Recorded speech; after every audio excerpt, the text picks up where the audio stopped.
Hello, everyone. Thanks for joining us today.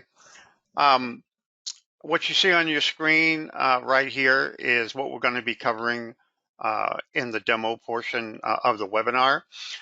So let's take a moment to absorb what we're showing on this screen.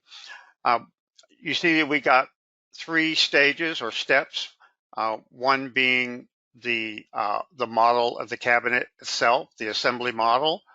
The second being the knowledge base that we're going to create in order to automate machining.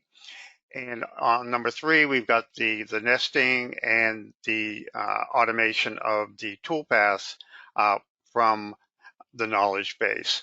So we're going to be, I will mention, which step we're in whenever we go through it, and try to make it as clear as possible. And if you got any questions, do feel free to add them in the questions panel in the GoToWebinar dialogue.